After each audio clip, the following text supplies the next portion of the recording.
Welcome to வெட்டி pass. Hi Priya. Hi. இன்னைக்கு எடிட்டர்லாம் வேற மோட்ல இருந்தாங்க போல. எங்க ஆரம்பிச்சோமோ அதுலயே முடிப்போம் அப்படின்றது ஒண்ணு. இன்னொன்னு என்னன்னா, இந்த மதுரை கேங் பண்ற 2 பேத்துக்கும் எப்படா ரெட் கார்டு கொடுப்பாங்க அப்படின்ற மாதிரியான சம்பவங்கள்லாம் லைக் நேத்திக்கு நான் வரல. அதுக்கப்புறம் ஒரு 24/7 சில விஷயங்கள்லாம் இந்த உலாவிட்டு இருந்துச்சு, ரோமிங்ல இருந்துச்சு. இன்னைக்கு நான் கொஞ்சம் கொஞ்சம் பார்த்தேன். ஸோ திவாகர் எந்த அளவுக்கு இறங்கி இந்த கேஸ்ட ரொம்ப தூக்கி புடிச்சிட்டு இருக்காருன்ற விஷயம் ஒண்ணு. அண்ட் பார்வதி அரோராக்கு ஒரு முத்திரை குத்துறது ஒண்ணு. இந்த 2 பேரும் பண்ற விஷயங்கள் தாங்க முடியல. சோ அத பத்தி நம்ம பேசுவோம். So to start off with அந்த ஸ்டார்டிங்ல போச்சே, அது என்ன பிரச்சனை? அது டூத் பிரஷ், டூத் பேஸ்ட், அது என்னது 24/7 காட்டினாங்களா எதுவும்? நானும் ஆக்சுவலா பார்க்கல. நான் இன்னைக்கு நேத்தெல்லாம் இவனுங்க ரொம்ப ஒரு மாதிரி இரிட்டேட்டிங்கா டாக்ஸிக்கா எடுத்துட்டு போயிட்டு இருக்கானுங்கன்னு சொல்லிட்டு ஆக்சுவலா நான் அந்த ராஜா டாஸ்கோடைய லாஸ்ட் டே 2 நாள் 3 நாள் நடந்துச்சு. அது 2வது நாளே நான் எனக்கு தெரிஞ்சு ஸ்டாப் பண்ணிட்டு நான் போனேன். ஏன்னா இவங்களே ஆக்சுவலா இதை இவ்வளவு நாள் நடத்தல பாருங்க. இன்னைக்கு ஃப்ரைடே எல்லாம் ஒண்ணுமே நடத்தல. ஏன்னா காரணம் இவங்களுக்கே வெறுப்பாயிருச்சு. இவங்களுக்கு இந்த டாஸ்கை புரிய வச்சு இவங்க இந்த ராஜ்யம் 2 ஐயோ டாஸ்க முதல்ல ஒரு நாள் கட் ஷாட் பண்ணுங்கன்னா இவங்க சீக்கிரமாவே முடிச்சானுங்க. ஆக்சுவலா அவங்க இல்லைன்னா இது இவ்வளோ இப்படி ஒரு டாஸ்க் வெள்ளிக்கிழமை வரைக்கும் கூட எடுத்துட்டு வரல. நேத்து வியாழக்கிழமையே நேத்து நடக்கல பாருங்க. இன்னைக்கு வெள்ளிக்கிழமை, நேத்தே அது நடக்கல. ஆக்சுவலா நேத்தே காலையிலே முடிஞ்சு போய் நேற்று டாஸ்க் எல்லாம் வேற என்னமோ இது பண்ணிட்டு இருந்தாங்க. சோ அப்ப அந்த அளவுக்கு இந்த டாஸ்க் அவ்வளவு சீக்கிரம் முடிக்கிறதுக்கான அளவுக்கு இவங்க அதை பண்ணியிருக்காங்கன்றதே முதல்ல ஒரு வருத்தத்திற்குரிய விஷயம். வெள்ளிக்கிழமை எபிசோடு ஃபுல்லா சும்மாவே போற மாதிரி ஆயிடுச்சு. அப்போ இதுல அந்த இந்த மேட்ரு என்னங்கிறத நான் பார்க்கல. எனக்குமே தெரியல 24/7 இவங்க என்ன அந்த பிரஷ் ஆமா ஸ்டார்டிங்ல சொல்றாங்க, எண்ட்ல சொல்றாங்க. 24/7 பார்க்கலன்னா நிறைய விஷயங்கள் ஆக்சுவலா இந்த சீசன்ல புரிய மாட்டேங்குது. இதுக்கு முன்னாடி இப்படிலாம் இருக்காது. எதை காட்டுறாங்களோ அது காட்டுவாங்க. மத்தபடி ஒரு கண்டென்ட் அவாய்ட் பண்ணிட்டாங்கன்னா அதோட ஹோல் விஷயங்களையுமே இது பண்ணிடுவாங்க, வெளியே தள்ளிடுவாங்க, அதை அவாய்ட் பண்ணிடுவாங்க. பட் ஆனா இதுல எப்படின்னா ஒரு விஷயத்தோட பாதிய இதுல காட்டுறாங்க. அப்ப இன்னொன்னு பாத்தீங்கன்னா இவரே என்ன போடின்னு சொல்லிட்டு வந்தீங்க அப்படின்னு சொல்லி அரோரா விக்ரம்கிட்ட கேக்குறாங்க. அது நான் 24/7 எங்கேயோ பார்க்கும்போது அப்பதான் அவர் இல்ல இதுல வந்துச்சு. அது என்னது ப்ரோமோலயே வந்துச்சு. இவங்க ப்ரோமோவா இல்ல கட் ஷாட்ஸ் மாதிரி சின்ன சின்னதா இப்போ இன்ஸ்டால அவங்களே இந்த அன்சீன் அது மாதிரி போடும்போது போட்டாங்களான்னு தெரியல. இவங்க போ நீ நிக்காத அப்படின்னு பார்வதி ஜெயிலில் உட்காந்துட்டு சொல்றதும், இவர் பதிலுக்கு பதில் பார்வதி எப்படி எப்படிலாம் அடுத்து அவங்களை வெறுப்பேத்துவாங்களோ அந்த மாதிரி இவர் ஆஹா ஓஹோ அப்படிலாம் சவுண்டு கொடுத்து இவர் பார்வதியை காண்டேத்துறதும், அண்ணா அவனை போ சொல்லுங்கண்ணே என்ன மாதிரியே இருக்கு அவன் பண்றதுன்ற ரேஞ்சுக்கு பார்வதி டென்ஷன் ஆனதெல்லாம் நம்மளால பார்க்க முடிஞ்சுது. அதோடைய கண்டினியூட்டி தான் அவர் போடின்னு சொன்னதை இவங்க கேட்கறாங்க. அப்ப அதுல வக்ரான்னு ஏன் ஒரு வார்த்தையை பயன்படுத்துறாங்க? அது ரொம்ப ஹார்ஷா இருக்கே அப்படின்னு அரோரா பர்ஃபார்மன்ஸ் நீங்க பார்க்கணும். இந்த வாரம் ஃபுல்லா ஆன்டி பார்வதி வேலையை நல்லா பண்றாங்க அவங்க. இப்போ உதாரணத்துக்கு கமருதீன் கீழ போய் உட்காந்து நேத்து பேசிட்டு இருந்தாங்க. என்ன கமரு 24/7 வந்துச்சு, என்ன நீ அவ்வளவு முட்டாளா நீ? இன்னைக்கு ஆக்சுவலா எபிசோட்ல வரல, ஒரு நாளைக்கு வருமோ தெரியல. என்ன கமரு நீ அவ்வளவு லூசா? நீ என்ன அவ்வளவு முட்டாளா? உன்னை அவ அப்படி யூஸ் பண்ணிருக்கா, லிட்டரலா உன்னை யூஸ் பண்ணிருக்கா. நீ எப்படி இதுக்கெல்லாம் இத்தனை நாளா நீ இவ்வளவு நாள் அமைதியா இருந்தனே எனக்கு புரியல அப்படின்னு கேக்குறாங்க.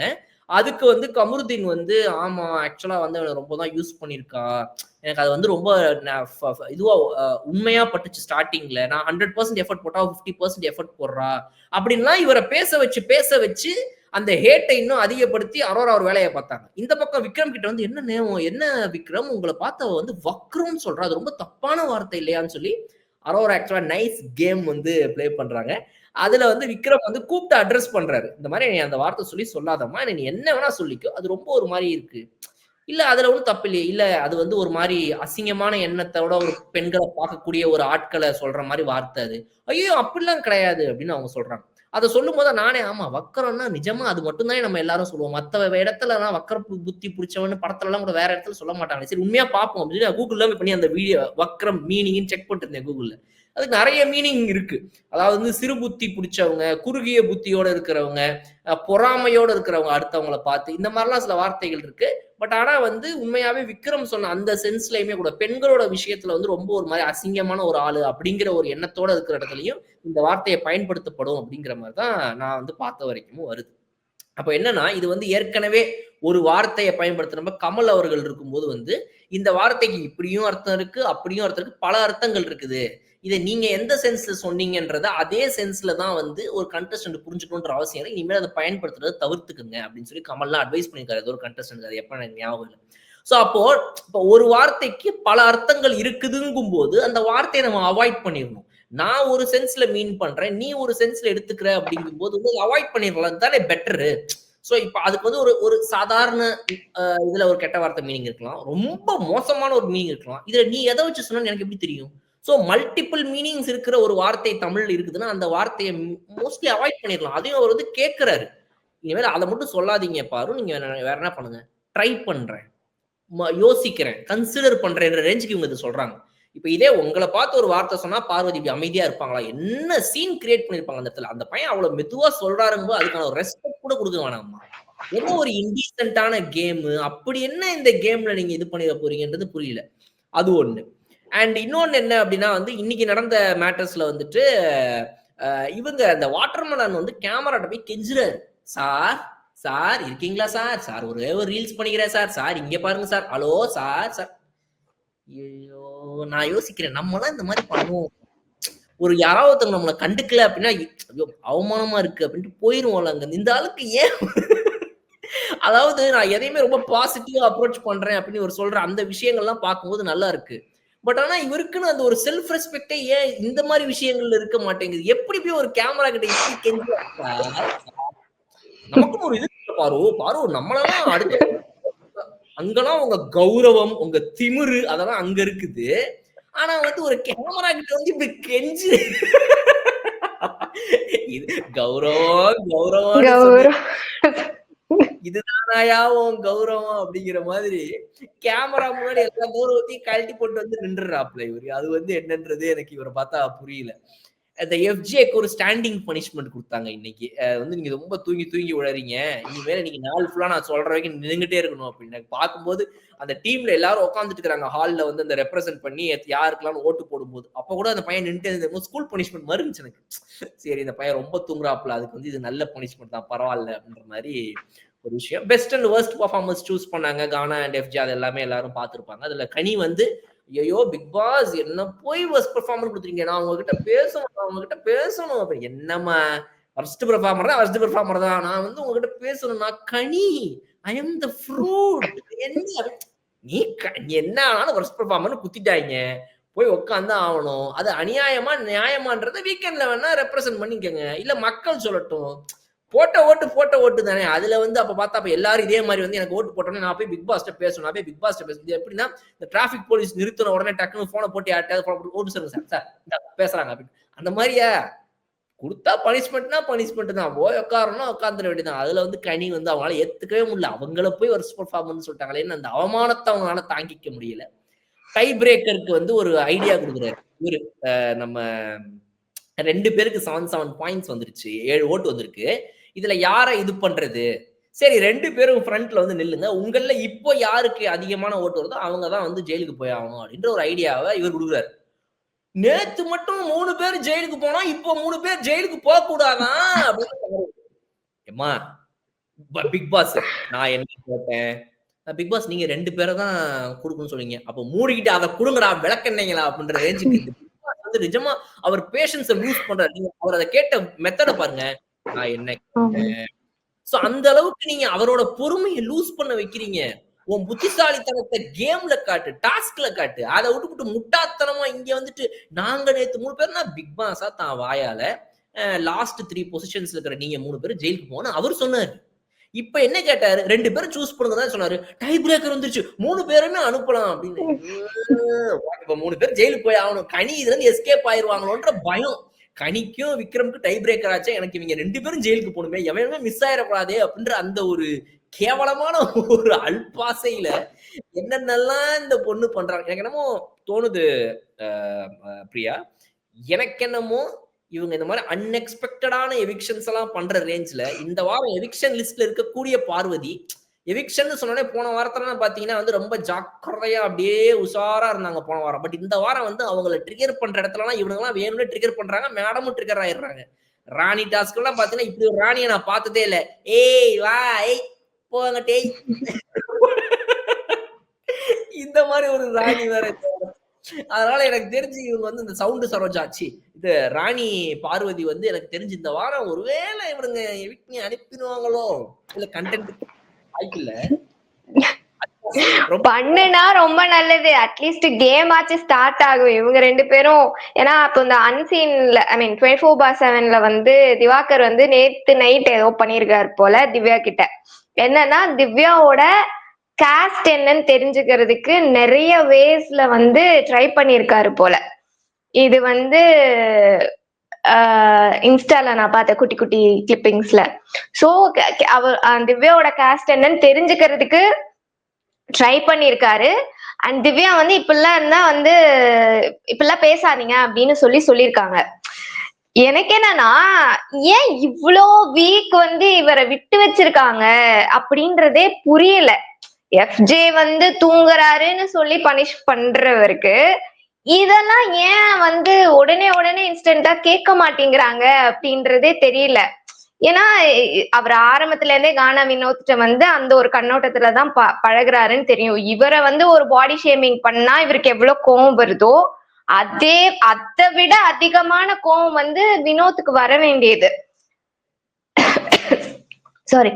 ஆனா அத வினோத் வந்து அட்ரஸ் பண்றதோ இல்ல அதை பத்தி பேசவோ அவர் செய்யல. But on behalf of Vinod big பாஸோ இல்ல பிஜேஎஸோ வந்து அதை முன்னாடியே அட்ரஸ் பண்ணியிருந்தா இப்ப நேத்து நைட்டு வரைக்கும் வந்து திவாகர் வந்து இந்த அளவுக்கு வந்து பேசியிருக்க மாட்டாரு. ஆனா அது ஸ்டில் ஏன் விட்டு வச்சிருக்காங்கன்னு புரியல. அண்ட் யா அண்ட் பார்வதியும் அதே மாதிரிதான். வெளியே வந்த பிரவீன் வந்து இத பத்தி விஜய் டிவியோடைய அபிஷியல் இதுல வந்து கொடுத்த இதுல ஷார்ட்ஸ்ல அவங்க போட்டிருக்காங்க விஜய் டிவில. இந்த மாதிரி அவர் வந்து அதுல இல்ல வேற ஏதோ ஒரு சேனலுக்கு கொடுத்ததுலன்னு நினைக்கிறேன். ஆமா வேற ஏதோ சேனலுக்கு கொடுத்ததுலன்னு நினைக்கிறேன். அதுல அவங்கள்ட்ட கேக்குறாங்க அவர் வந்து ஒரு மாதிரி நடந்துக்கிறாரா அப்படின்னு கேட்டதுக்கு ஆமா அவருக்கு அந்த எண்ணம் அவருக்குள்ள ரொம்ப ஆழமா இருக்குது. அவருடைய அந்த எண்ணம் தான் அவருடைய மிகப்பெரிய பிரச்சனை. அது ரொம்ப தவறு. நாங்க வீட்டுல நிறைய இடத்துல கவனிச்சிருக்கிறோம். அவருக்கு அது இருக்குது அப்படின்னு அந்த ஒரு இத பத்தி அவர் சொல்றாரு. பிரவீன் வந்து பேசியிருக்கிறாரு. அது மட்டும் இல்லாம இவருக்கு இப்ப என்னன்னா திவாகருக்கு நம்ம மதுரையில இருந்து வரோம். நம்ம பாரு பக்கத்துல உட்காந்துருக்கா மதுரை. இப்ப இந்த விக்ரமும் மதுரைன்னு சொல்றாப்ல. ஆனா விக்ரம பார்த்தா எனக்கு என்னமோ ஒரு ஐடியா கிடைச்சிருச்சு. இந்த பொண்ணு மதுரைன்னு சொல்றாங்களே திவ்யா, நம்ம மதுரையில மொத்தமாவே முக்கியமா 2 பேர் தானே இருப்பாங்க. ஒண்ணு இவங்க இல்லைன்னா அவங்க. இது 2லவே இல்லைன்னா இப்ப இவங்க யாரா இருப்பாங்க அப்படின்னு. ஓ இறைவா, இத நான் எங்க போய் சொல்லுவேன்? என்னால முடியலையே. இவனுங்கள மாதிரி ஆட்கள் இருக்கிற வரைக்கும் இந்த விக்ரம் இவர் விவேக் சொல்ற மாதிரி உங்களெல்லாம் 100 இல்ல 1000 பெரியார்கள் வந்தாலும் உங்களால திருத்தவே முடியாதுடா அப்படின்னு. சோ இது ரொம்ப வொர்ஸ்டா இருக்குங்க. இதெல்லாம் இருக்கக்கூடாது அப்படின்னு பல பேர் பல இடங்கள்ல பல முயற்சிகள் எடுத்துட்டு இருக்கிற நேரத்துல ஒரு நேஷனல் டெலிவிஷன்ல இவ்வளவு பெரிய ரியாலிட்டி ஷோல ரொம்ப சிம்பிளா இதை உடைச்சு இந்த மாதிரி ஒரு ஆட்கள் இருக்கிறாங்கப்பா இதெல்லாம் நார்மலைஸ் பண்ற மாதிரி ஒரு வேலையை பண்றாங்க பாத்தீங்களா. நீங்க சொன்ன மாதிரி இது நிஜமா பிக் பாஸோ டிவியோ இல்ல வந்து இந்த இந்த ஹோஸ்டோ இவங்க தலையிடணும். காமல் இருந்திருந்தாருன்னா போட்டு உரிச்சு கடாசி இருப்பாரு. ஏன்னா அவருக்கு வந்து அந்த டைம்லலாம் எலெக்ஷன் டைம்ல வந்து நிறைய தேவைப்பட்டுச்சு அந்த மாதிரி விஷயங்கள்லாம். உடனே சாக்கா வச்சு நிறைய மாரல் பாலிசிங் பண்ணி வச்சு செஞ்சு விட்டுருவாங்க. அதுல நல்லதுங்களும் நிறைய பண்ணிருக்காரு அவர். சோ அந்த மாதிரிலாம் சிக்கன் வந்து விஜய் சேதுபதி அதெல்லாம் பண்ணுவாரா இல்லையான்றது எனக்கு தெரியல. இவங்கலாம் இல்லைன்னா இவங்களுமே எல்லாருமே அந்த ஒரு கூட்டத்துக்குள்ளேயே போய் சரி எதுக்கு நம்ம இவங்களை பகைச்சுக்கிட்டு இந்த இதுல இருக்கிற இந்த ஊர்ல இருக்கிற இவங்க நம்ம படத்தை பார்க்காம போயிட்டா இதை பார்க்க இப்படின்னு எல்லாரும் யோசிச்சுட்டு இந்த இதுல இருக்கிற இவங்க வந்து நம்ம ஷோவை பார்க்காம போயிட்டா என்ன பண்றதுன்னு எல்லாருமே ஒரு வேலை இதை பத்தி அட்ரஸே பண்ணாம இருக்கிறானுங்களா. இது என்ன கருமோன்னு எனக்கு புரியல. But it is completely atrocious. And நம்ம சேனல் சார்பா நம்ம இதை வந்து ரொம்ப கேவலமான இந்த நடவடிக்கையை கண்டிக்கிறோம். கண்டிப்பா கண்டிப்பா. சேம் அதேதான். அதே ஊரு சேர்ந்த பொண்ணும் அதே மாதிரிதான். அரோரான்ற ஒரு பொண்ணு, அந்த பொண்ணு எதனால ஃபெமிலியர் ஆனான்றது தெரிஞ்சு சும்மா நார்மலா பண்ற விஷயத்த கூட வந்து ஒரு முத்திரை குத்துற மாதிரி பேசுனது வந்து ஆக்சுவலி அங்கதான் வக்கிர புத்தி வந்து வெளிப்படுது. பார்வதியோட வக்கிர புத்தி. ஏன்னா அவங்க பாக்குற விதம் தான் அப்படி இருக்கு. அண்ட் ஃப்ரம் நோவேர் இப்படி ஒரு அரோராக்கு வந்து அதுவும் எல்லாரும் முன்னாடியும் வந்து இதை வந்து நம்ம போர்ட்ரே பண்ணணும் அப்படின்னு சொல்லி what is trying to tell. இது இது எப்படி இருக்குன்னா, கம்ருதீனோட வந்து அரோரா வந்து ஷீ இஸ் பிகமிங் க்ளோஸ். அதனால அவள நம்ம க்ளோஸ் பண்ணணும் அப்படின்னு சொல்லிட்டு ஒரு பழிய போட்டு விடுவோம், இல்ல கொளுத்தி போடுவோன்ற மாதிரி இருக்கு. Which is too bad. பாவம் பொண்ணுக்கு தன்னோட பேரை மாத்தணும்ன்ற இன்டென்ஷன் இல்ல அப்படின்னாலும் ஏதோ, ஆனா அவ அந்த பொண்ணு உண்மையாதான் இருக்காங்க, அவங்க அவங்களா இருக்காங்க. ஏதோ இப்ப கொஞ்சம் பெர்ஃபார்ம்லாம் பண்ணிட்டு வராங்க. பட் அவங்க வைக்கிற பாயிண்ட்ஸ் எல்லாமே நல்ல பாயிண்ட்ஸா இருக்கு. திவாகரை தட்டி கேட்கிற ஒரு பொண்ணா அவங்கதான் இருக்காங்க. அது வந்து நேத்திக்கு நாமினேட் இன்னைக்குதான் லவ் லவ் லவ்ன்ட்டு சுத்திட்டு இருக்காரு அப்படின்னு சொல்லிட்டு இந்த வேர்ஸ்ட் பெர்ஃபார்மர்ல வந்துட்டு அரோரா தான் வந்து அதை வைக்கிறாங்க. நம்ம வியானா கூட எல்லாம் அவர் இருக்கிறது பார்த்தோம். அது ஜஸ்ட் ஒரு 1 செகண்ட்ல இப்படி கிராஸ் ஆயிட்டு போகுது. பட் ஆனா அது ஒரு பாயிண்டா எடுத்து கன்வே பண்றது அரோரா தான். அண்ட் பட் ஆனா அந்த ஒரு என்ன சொல்றது, ஒரு பழி வாங்குறதுலதான் திவாகர் வந்து பார்வதியோட வந்து சேர்ந்துக்கிட்டு இந்த அரோரா மேல ஒரு பழிய போடுறாங்க. ரொம்ப நாஸ்டி கேமா இருக்கு, ரொம்ப டர்ட்டி கேமா இருக்கு. இது எல்லாமே இதுவும் வந்து அட்ரஸ் பண்ணுவாங்களான்னு தெரியல இந்த வாரம். ஆனா இதுல வந்து இவங்க 2 பேரும் வெளியே வந்து நின்னுகிட்டு இவ கேமரா முன்னாடி ரெஜிஸ்டர் பண்றதுக்காக கார்டன் ஏரியாக்கு இதுல இருந்து கிச்சன்ல எல்லா வேலையும் விட்டுட்டு கார்டன் ஏரியால வந்து நின்று கேமராக்கு தான் பாத்துக்கிட்டு அண்ணே என்ன சொல்லி திரும்ப சொல்லுங்க, அதை கரெக்டா சொல்லுங்க அப்படின்னு அவர் ஏதோ சொல்றாரு. ஏதோ துஷாரும் இவங்களும் சேர்ந்துட்டு ஏதோ இது அப்படின்ட்டு அதை ரெஜிஸ்டர் பண்றாங்களாமா. இது வந்து 24/7லயே ஆக்சுவலா நிறைய தடவை 2 இடத்துல இந்த மாதிரி ஆபாச குறியீடுன்ற வார்த்தையை திரும்ப 2 பேரும் சொல்லிட்டே இருந்தாங்க. என்னடா ஆபாச குறியீடு, யாரா பண்ணா, எப்படா இந்த அரோரா பொண்ணு பண்ணா, இவனுங்க வந்து 24/7லயே கட் பண்ற அளவுக்கு இந்த பொண்ணு ஏதோ பண்ணிட்டாலான்னு யோசிச்சேன். அப்புறம் தான் தெரிஞ்சது, நானும் பார்த்தேன். இந்த டாஸ்க் முடிஞ்ச உடனே அரோரா போவாங்க, போயிட்டு நான் இதை வந்து நேத்து வீடியோல நீங்க வரல இல்ல, அந்த எபிசோட்ல சொல்றதுக்காக ஆக்சுவலா வந்து எழுதிலாம் வச்சிருக்கேன் பாயிண்ட்ஸ்ல. நான் Arora finally giving better idea அப்படின்னு சொல்லி அதை நான் பேசாம விட்டேன் நேத்து எபிசோட்ல. இப்பதான் ரிக்ரெட் பண்றேன், ஐயோ நேத்து பேசிட்டு. ஏன்னா அந்த பொண்ணு என்ன பண்ணாங்கன்னா, அவ்வளவு பேர் கஷ்டப்பட்டு அந்த கோட்டையை கட்டுறதுக்கு இது பண்ணிட்டு இருந்தானுங்க. இந்த பொண்ணு அந்த கேம்லயே கிடையாது. கடைசியா வந்து நின்னுட்டு ஷோ முடிய போற எபிசோட் முடிய போற டைம்னு நினைக்கிறேன். அப்ப வந்து நின்னுட்டு அழகா இந்த 2 கல்லு இப்படி இருக்கு, இதுக்கு நடுவுல ஒரு கல்லை வச்சு முட்டு கொடுத்தீங்கன்னா அழகா இந்த கல்லு நிக்கும், இதை யாருமே பண்ணல அப்படின்னு. நான் உடனே அட்டா பாவிகளா, இந்த பொண்ணையாடா ஒண்ணும் தெரியாது நினைச்சுவீங்க உட்கார வச்சுட்டாங்க வெளியே, செம்மையா யோசிச்சிருக்காடா அப்படின்னு சொல்லி நான் நிஜமாவே பெருமைப்பட்டேன். ஆனா இவங்க அதை எவ்வளவு கேவலமா ஒரு ஒரு ஒரு டர்ட்டி கேம் ஆடி இதை வந்து இந்த பொண்ணு வந்து டபுள் மீனிங்ல எதையோ ஒரு விஷயத்த சொல்ல வந்தா அப்படின்னு யோசிச்சு அதை வந்து ஃப்ரண்ட்ல நின்னு சொல்றதுக்காக அவ்வளவு இது பண்றாங்க. பார்வதி வந்து வாட்டர்மெலான் சொன்ன உடனே நான் அதை வந்து சொல்ல வேண்டிய இடத்துல சொல்றேன், எல்லாரும் வரட்டும் சொல்றேன், எல்லாரும் வந்து உட்கார வச்சுட்டான் அந்த பொண்ணு அரோரா. பிகாஸ் அவளுக்கு தெரியும் அவ தப்பு பண்ணல. நின்ன உடனே பார்வதி தெரிஞ்சு போச்சு, இதை போய் நம்ம எப்படிடா சொல்றது, இது நம்மளுடைய பெர்ஸ்பெக்டிவ்ல நம்ம அதை கன்சியூம் பண்ணது அப்படி, இவங்க எல்லாம் இப்படி உட்காந்துருக்கானுங்களே, ஆகா இப்ப நம்ம சொன்னோம்னான்னு சொல்லி ஒரு கான்பிடன்ஸ் அங்கேயே உடஞ்சிருச்சு பார்வதிக்கு. அதை சொல்லும் போதே இதெல்லாம் உங்களுக்கு எப்படி படும் தெரியாது, நீங்க இதை எப்படி வேணா பாத்துக்கோங்க, எனக்கு இது எப்படி பட்டுச்சு, எனக்கு இது இப்படி பட்டுச்சு அப்படின்னு சொல்றாங்க. சோ உங்களுக்கே தெரியுது இது வந்து ஒரு நியாயமா இவ்வளவு பேர் ஒத்துக்கிற மாதிரி ஒரு விஷயமா நீங்க சொல்ல போறது இல்ல அப்படின்னு. அதையும் மீறி அதை சொல்லிட்டு அப்புறம் திவாகர் மேல திருப்பி விட்டாச்சு. திவாகர் தானே பேசினாரு. திவாகர் பேசினப்ப நீங்க என்ன சொன்னீங்க, ஆமாண்ணே சொல்றேன், இந்த முன்னாடி போய் சொல்றேன், எல்லாரும் முன்னாடி சொல்றேன் அப்படின்னு சொன்னீங்கல்ல. அப்ப அது வரைக்கும் நீங்க ஒத்துக்கிட்டீங்க. இப்ப எல்லாரும் இதை எதிர்க்கிறாங்கன்னு உடனே நான் அதை வந்து அங்கேயே விட்டேன்னு எவ்வளவு கேவலமா சீப்பா, ஐயோ இந்த மாதிரி கண்டஸ்டன்ஸை உள்ள வச்சுக்கிட்டு இந்த விஜய் டிவி பண்ற சேட்டை இருக்குது, என்னால முடியல பிரியா. நிஜமா 2 பேருமே ரொம்ப ரொம்ப ரொம்ப ரொம்ப கேவலமா, ரொம்ப ரொம்ப ரொம்ப மோசமான ஒரு கேம். இப்படி ஒரு டர்ட்டி கேம் இது வரைக்கும் பிக் பாஸ் வரலாறுல இவ்வளவு கேவலமா, இவ்வளவு சீப்பா, இவ்வளவு கீழ்த்தனமா, இவ்வளவு தேர்ட் ரேட்டட் கேமிங்க வரலாறுலயே பிக் பாஸ்ல எவனும் ஆடினது கிடையாது. அதை இந்த 2 பேரும் ஆடி மானத்தை வாங்குறாங்க. ஏன் இன்னும் வச்சிருக்காங்க, ரெட் கார்டு கொடுத்து அனுப்புறதுக்கு சூப்பரான கண்டென்ட் 2ம். ஆனா இன்னும் வச்சிருக்காங்க. என்னவோ நம்ம சப்போர்ட் பண்றோமா, முடியல. இதுல வேற அடிபட்டுருச்சு, கண்ணு வீங்கியும் இந்த பொண்ணு வந்து இவ்ளோ விளையாண்டுட்டு இருக்கா, ஸ்போர்ட்டிவா எடுத்துக்கிட்டா அப்படின்னு சொல்லிட்டு வேற இப்போ இந்த வாரம் ஃபுல்லா சப்போர்ட் வேற. ஐயோ பார்க்க முடியல. பாப்போம் என்னெல்லாம் நடக்க போதும். பெய்டு சப்போர்ட்டுக்கு ஒரு 4 ஃபயர் வேற எங்க பார்த்தாலும் கமெண்ட்ல வந்துடுறானுங்க, பாருன்னு போட்டு ஒரு ஃபயர் வேற. ஐயோ கொடுத்த காசை விட எக்ஸ்ட்ராவா கூவுறானுங்களே. டேய் உனக்கு 4 கமெண்ட் தானே போட சொல்லியிருக்காங்க ஒரு நாள்ல, நீ எதுக்கு 5வது கமெண்ட் போடுற, அடுத்த நாள் கமெண்ட்ல போடு. ஒருவேளை நல்லா போயிட்டு இருக்கிறவனே ஒருவேளை எக்ஸ்ட்ரா பேமெண்ட் டெவலப் பண்ணிட்டாங்களா வெளியே இருக்கிற டீம் அப்படிங்கிறது எனக்கு தெரியல. கமெண்ட் குவியுது அப்படியே ஃபயரா போட்டு. ஆனா வந்து எப்பப்பெல்லாம் இவங்க ரொம்ப டர்ட்டியா ஆடுறாங்களோ அப்ப அமைதியாயிடுறானுங்க. ஆஹா இப்ப விட்டோம்னா வந்துட்டு ரொம்ப ஒன்றும் பண்ண முடியாதுன்னு சொல்லி அந்த இடத்துல அமைதியாயிடுறானுங்க. ஸோ இந்த மார்க்கெட்டிங்குமே வந்து ரொம்ப அந்த வேவோட தான் போய்கிட்டு இருக்குது. இதுல வந்து உள்ள ஒரு காரணம், வெளியே ஒரு காரணம் வேற. உள்ள இருக்கும்போது இந்த மாதிரி இவங்க இந்த அரோரா சொன்னது வந்து இந்த மாதிரி ஒரு மீனிங்ல தான் சொன்னாங்கன்னு நான் நினைக்கிறேன். திவாகரை பார்த்து சொன்னாங்கன்னு நினைக்கிறேன். திவாகருக்கும் இதுக்கும் என்ன சம்மந்தம்? திவாகரை ஏன் அப்படி சொல்ல போறாங்கன்னு புரியல. யாருக்குமே இவங்களாலே அதை புரிய வைக்க முடியல. அந்த டபுள் மீனிங் என்ன சொல்ல வராங்கன்றது. வெளியே வந்துட்டு அண்ணா இந்த பொண்ணு கேமரா வர பார்த்துட்டு இருக்கேன். இப்ப என்னத்த சொல்றது, பாயிண்ட் சொல்லணும் வந்தாச்சு அப்படின்ட்டு என்னென்னமோ வளர்றாங்க. இந்த பொண்ணு வந்து ஆரோக்கியமா இந்த துஷார் இருக்கும்போது அப்புறம் கமருதீன் வந்தவொடனே 2 ஆனாங்க. என்னமோ சொல்ல வர இப்ப நீ இப்ப என்ன இன்னொன்னு ரொம்ப தெளிவு இந்த பொண்ணு எதுல நினைச்சிட்டு இருக்காங்கன்னா, அடுத்தவங்க வந்து இவங்களுக்கு அகைன்ஸ்டா பேசும்போது அதை அப்படியே கட் பண்றது. ஏன்னா இது ரெஜிஸ்டர் ஆயிரும், கேமரால பதிவாயிரும், அது ஓவர்லாப் பண்ணிக்கிட்டே இருக்குது. இப்ப இவர் வெளியே வந்து ஏமா சமைக்கிறதுக்கு கூப்பிடுறாங்கம்மா வாமான்னு கூப்பிட்டா அந்த 5 நிமிஷம் நான் விட்டு வந்தா ஒன்னும் ஆயிராது. இல்லம்மா சமைக்க கூப்பிடுறான், சரி நான் வரேன் போங்க போங்க. இல்லம்மா நான் என்ன சொல்ல வரேன்னா அங்க இருக்கிற அந்த வெங்காயம் வரேன் போங்க போங்க போங்க கேமரா ரெஜிஸ்டர் ஆகுது வரேன் அவங்க நினைச்சானுங்கன்னா பிக் பாஸ்ல ஒவ்வொரு மைக்குக்கும் ஒவ்வொரு தனித்தனி அவுட்புட் இருக்கு பார்வதி. ஒவ்வொரு மைக்லயுமே ஒரு அவுட்புட் இன்புட் லெவல் இருக்கு பார்வதி.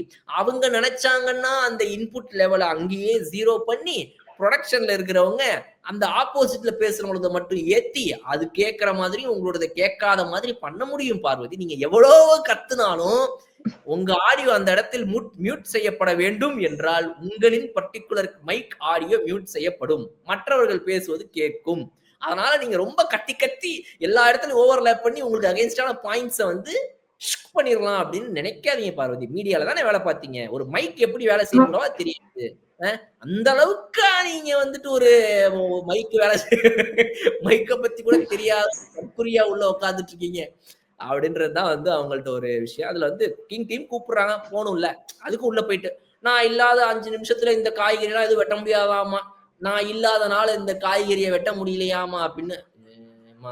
வேலையே செய்யுமா, காய் மட்டும்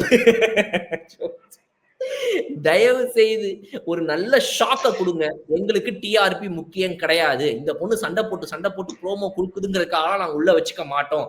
மக்கள் நியாயமா போட்ட ஓட்டின்படி நாங்கள் பார்வதியை வெளியே தள்ளுவோம்னு ஒரே ஒரு வாரம் நீங்க இந்த ஒரு கண்டஸ்டன்ட்டை மட்டும் வெளியே தள்ளிருங்க, மக்களின் நியாயமான ஓட்டுப்படி.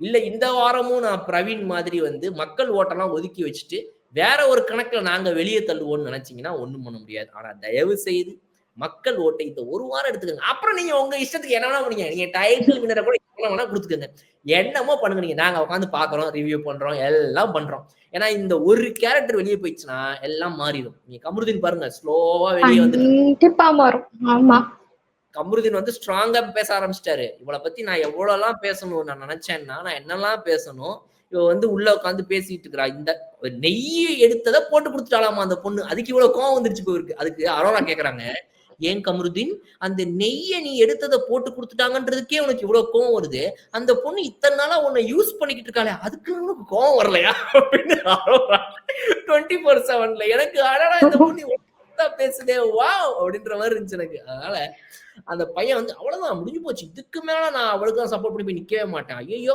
அவ என்ன நினைச்சிட்டு, அவ ஒரு ஆர்மி, நானும் வந்து திவாகரும் அவளுக்கு இருக்கிற படை தளபதிகள் செக்யூரிட்டி நினைச்சிட்டு இருக்கிறாள் அவ, அதெல்லாம் கிடையாது அப்படின்ற மாதிரி பேசியிருக்காரு.